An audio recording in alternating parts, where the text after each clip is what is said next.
Hello, I'm Jeff Paur, senior writer with RealTime Fantasy Sports. Welcome to the RealTime Fantasy Sports Show.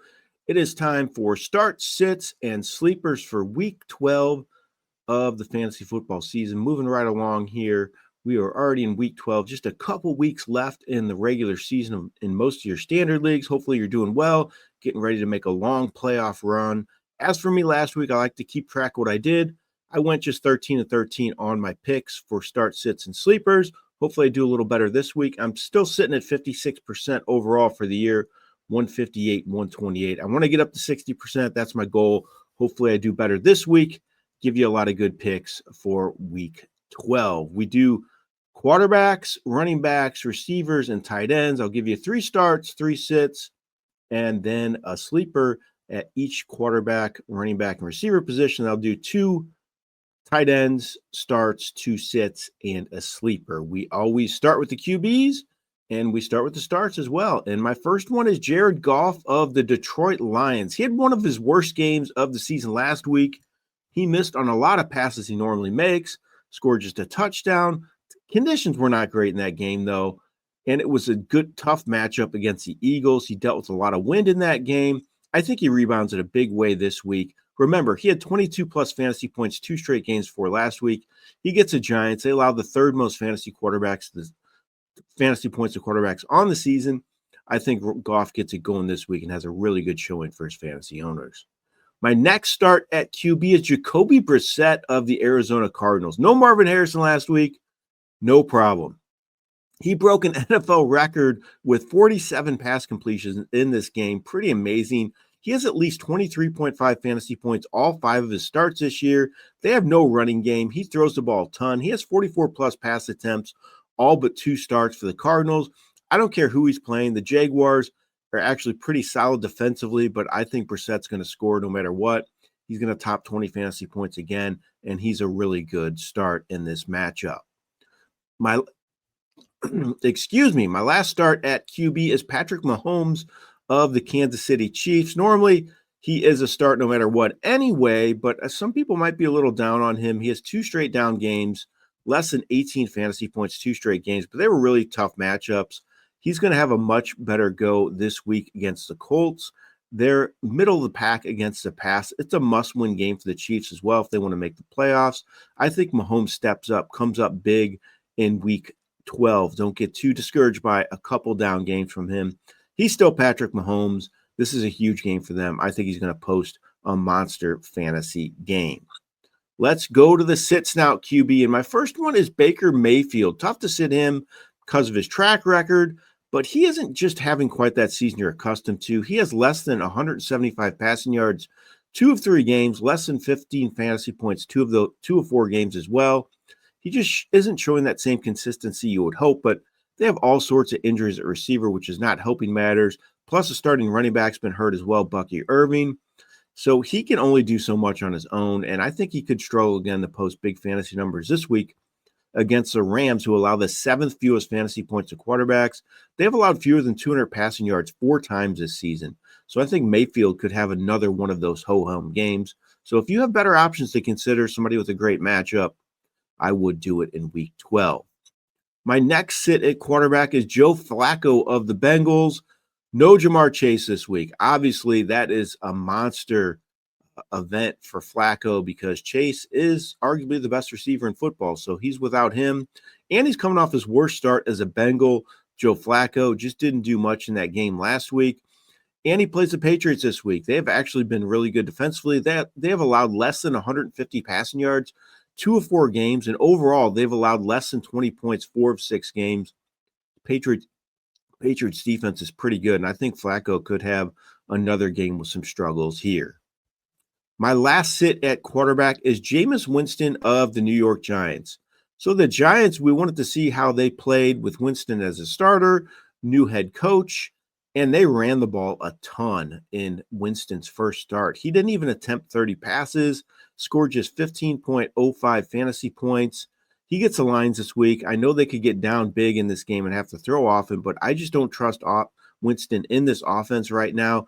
He just doesn't have the weapons to work with in the passing game for the full Jameis Winston experience that we've become accustomed to. We didn't see it last week. he didn't really get the chance to do that, but I just would steer clear of him for now, despite past big production from Winston. All right, let's move on to the sleeper at QB, and it's Bryce Young of the Carolina Panthers. He had maybe his best game of his career last week. He threw for 448 yards and 3 touchdowns without a turnover against a pretty solid Falcons pass defense. I think this hopefully is a game that gets him going to show more consistency. He's been up and down this year, but hopefully this game propels him to have some big fantasy numbers the rest of the year. And he has a matchup for success this week against the 49ers. They have a lot of injuries in the secondary. They allowed 452 passing yards to the Cardinals last week. San Francisco allows the 9th most fantasy points to quarterbacks. So I think Young could be another good spot start in week 12. Moving on to running back, and we're going to go with the starts. And my first one is Travion Henderson of the New England Patriots. He has multiple touchdowns, 2 straight games, 12-plus fantasy points, 3 straight, finally showing that potential that made him such a high draft pick for fantasy owners this year. I know Ramondre Stevenson could be back sooner than later, but I don't see how Henderson can go back to a reserve role even when Stevenson returns. Maybe Stevenson ends up getting some of the goal line work, which is a little concerning, but either way, Henderson's going to continue to get a big workload based on what he's done in recent weeks, and he gets the Bengals this week. They allow the most fantasy points of running backs on the season. This is just a smash matchup for Henderson. The Bengals have allowed 250-plus rushing yards 2 of 3 games. Yes, you heard that right. 250-plus rushing yards 2 of 3 games. So you have to love Henderson in this matchup. My next start at running backs, Kenneth Walker of the Seattle Seahawks.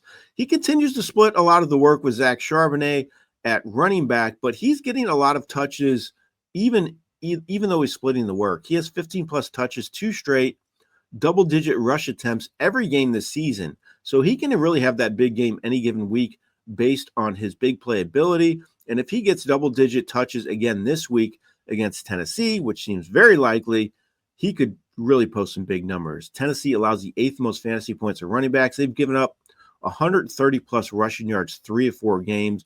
Coaching staff even talked about getting Walker more touches based on what he's done in recent weeks.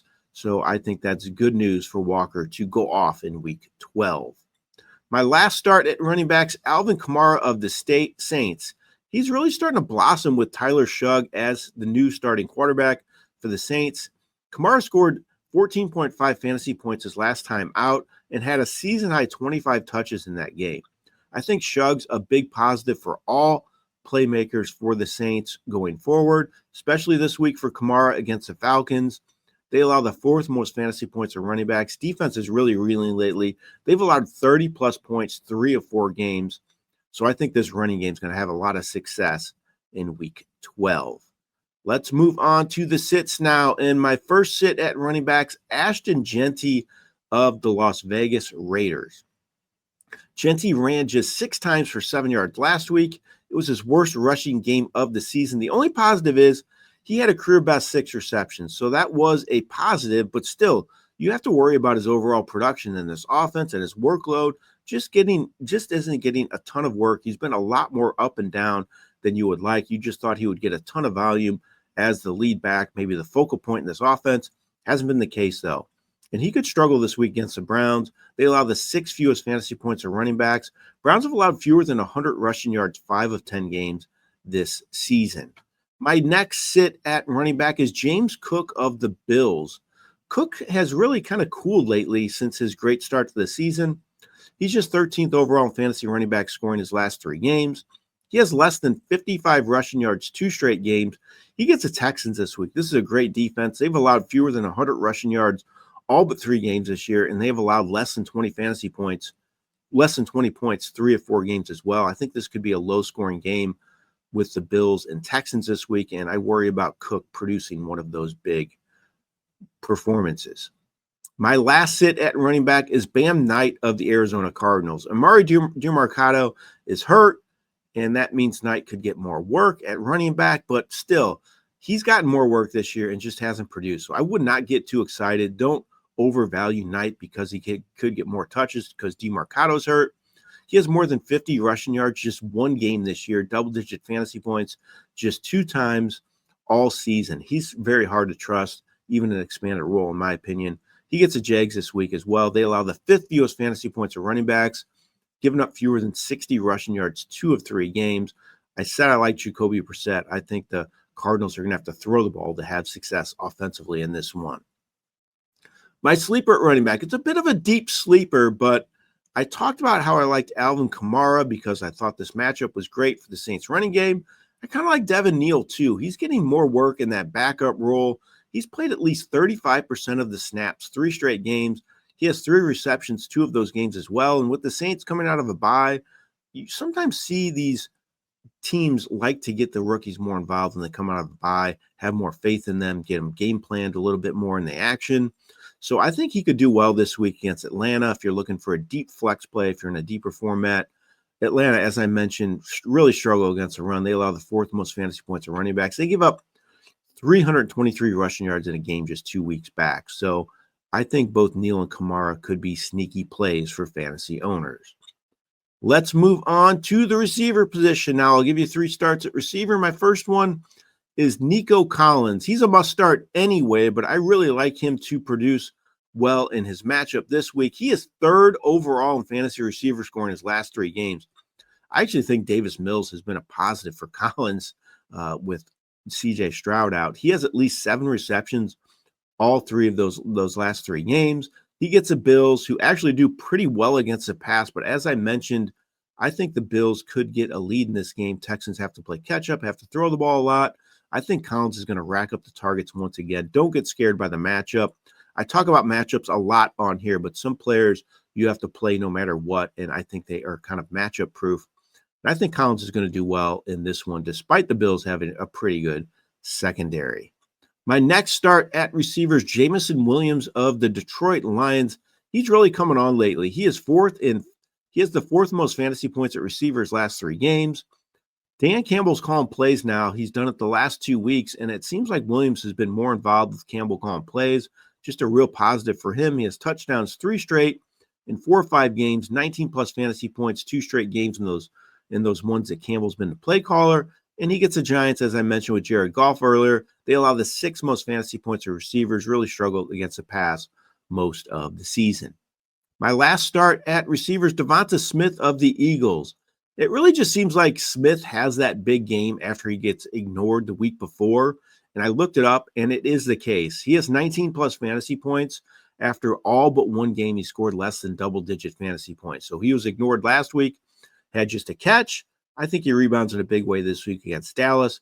They allow the 3rd most fantasy points of receivers. I know they overhauled their defense. They still have some deficiencies in the secondary, though. I think the Eagles are going to have to throw the ball to have success offensively in this one, and I look for Smith to have a big game.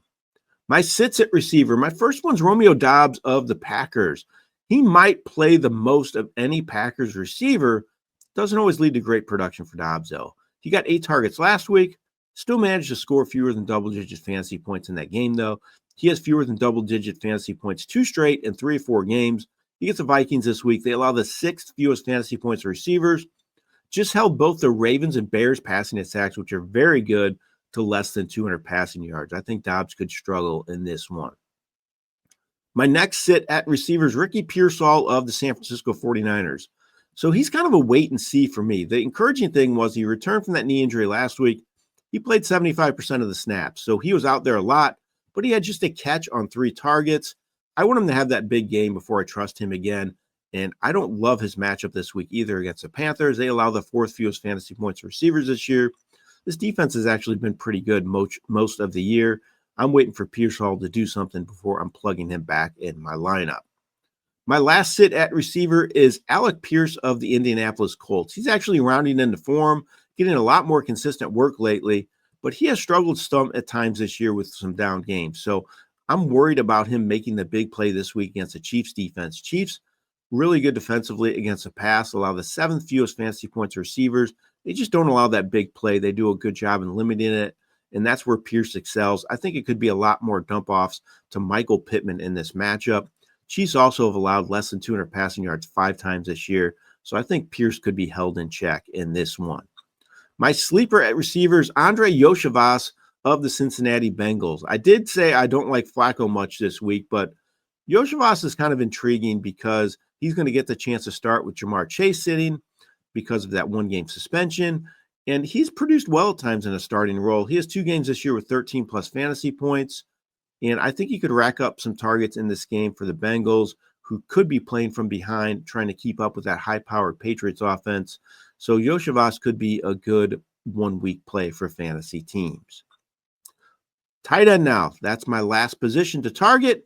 And I'm going to give you my starts there, give you 2 there, 2 starts, 2 sits, and then a sleeper at tight end. My start at tight end is Hunter Henry of the New England Patriots. He's actually been really erratic this year, has not hit double-digit fantasy points since week 4, but he does have 6 targets, 2 of 3 games. He gets some consistent looks on a weekly basis, and he has a great matchup this week against the Bengals. They've allowed the most fantasy points to tight ends this year, really struggled in that area. So I think Henry could up any double-digit fantasy points once again for the first time since week 4 in this matchup. My last start at tight end is Colston Loveland of the Chicago Bears. He's starting to get a lot more work, really eased into getting those snaps ramped up. Last week played 75% of the snaps. He has at least 3 receptions, 5 straight games. He's finally getting the starter reps you would hope. He gets the Steelers this week, who have really struggled to stop the tight end, much like the Bengals. They have allowed the 6th most fantasy points to tight ends this year. I think Loveland might end up having his best game as a pro in this matchup. My sits at tight end. My first one's Jake Ferguson of the Dallas Cowboys. Ferguson is really having a good overall season, but he's becoming a little more touchdown dependent, in my opinion. He does not have more than 50 yards in a game since week 3. If he doesn't find the end zone, I think he can be a bust, and I worry about him scoring this week against the Eagles. They allow the 2nd fewest fantasy points to tight ends. They've also allowed just 16 points their last 2 games against the Packers and Lions. Those are really good offenses. So I think Ferguson gets held out of the end zone, so he's not going to be much help to fantasy teams because of those low reception and yardage totals he has been having in recent weeks. My last sit at tight ends, Harold Fannin of the Cleveland Browns. He's having a solid rookie season, but not quite an every week starter just yet. He's still been a little up and down more than you would like. He has fewer than 9 fantasy points, 2 straight in 3 or 4 games. He gets the Raiders, who have been very good against the tight end this year. They allow the 5th fewest fantasy points to tight ends. I think Fanning could have some struggles here, especially with their QB situation up in the air. Shadir Sanders might have to start. He looked really shaky last week in relief of Dylan Gabriel. My sleeper at tight end, it's Chig Okonkwo of the Tennessee Titans. They're really hurting at receiver now with Calvin Ridley now out for the season. He finally returned last week, only to get hurt again. Okonkwo could get more looks because of that. He has 50-plus yards, 2 of 3 games. 2 games this season with double-digit fantasy points. Isn't having quite the year you would like, but he's more than capable of the big game in this offense. He gets the Seahawks, who have very good cornerbacks, but they've struggled to stop the tight end. They allow the 4th most fantasy points to tight ends this season. So I think the Titans could target Okonkwo in this favorable matchup for him. All right, those are my start, sits, and sleepers for week 12 of the fantasy football season. Good luck to all you in your games this week. Hope you come out on top. This has been Jeff Paur for RealTime Fantasy Sports.